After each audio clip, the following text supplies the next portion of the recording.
A big part of data privacy is data security. FERPA doesn't say a whole lot about data security, which is a good thing because security practices have changed a lot since the 1970s. But it does say that schools need to use reasonable methods to ensure that data are not used for unauthorized purposes.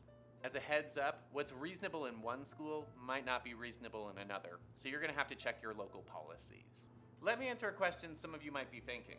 Why should schools be worried at all? I mean, we're not a major company like Target or Equifax. I mean, we don't have sensitive information like credit cards or social security numbers, so certainly schools aren't a target, right? The problem with high-profile data breaches that make national news is that they're really more of the exception than the rule.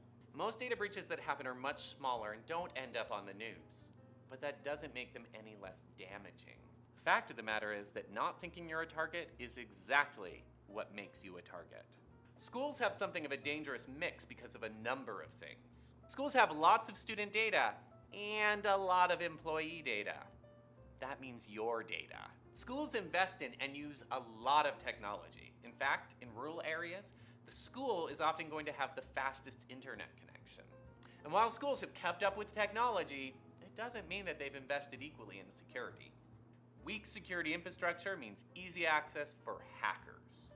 For example, if someone were wandering around a parking lot looking for a car to break into, which car is most likely to get hit?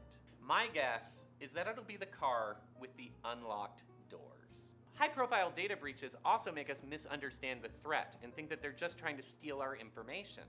The reality is a little more complicated than that. For example, ransomware attacks against public institutions are becoming more and more frequent. The objective of these isn't to steal your information, but to lock it up. And the only way to unlock it is to pay up. Just ask the citizens of the city of Atlanta about when they were hit by a ransomware attack. Estimates suggest that it has cost over $2.6 million to repair the damage from the attack. Also, a hacker group ominously calling themselves Dark Overlords stole information from schools across the US and then used that information to send very detailed death threats to parents of students.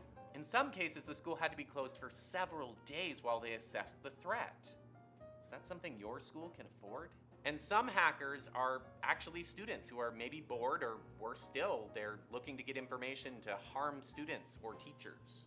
Not all student hackers are cool like Ferris Bueller.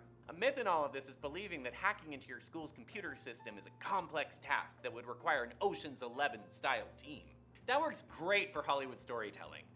But the reality is, more often than not, someone just leaves a computer unlocked in an open place. If you remember just one statistic, then it's this. 95% of all successful malware attacks were caused by human error. Think about that for a second. Even on those high-profile hacks like Target and Equifax, it wasn't the security system that failed. It was the human element. So security isn't just IT's job, it's everyone's job. To steal a line from Zac Efron in the hit High School Musical, we're all in this together. And I know you already have so much on your plate as an educator, and this just sounds like one more thing you have to do. But it doesn't have to be. Let me give you one last simile.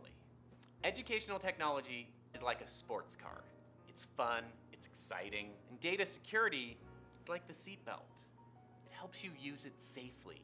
And like a seatbelt, it can become just the kind of thing that you do when you get in your car without thinking about it. If you'll excuse me, I just got my learner's permit, and I've got to go practice.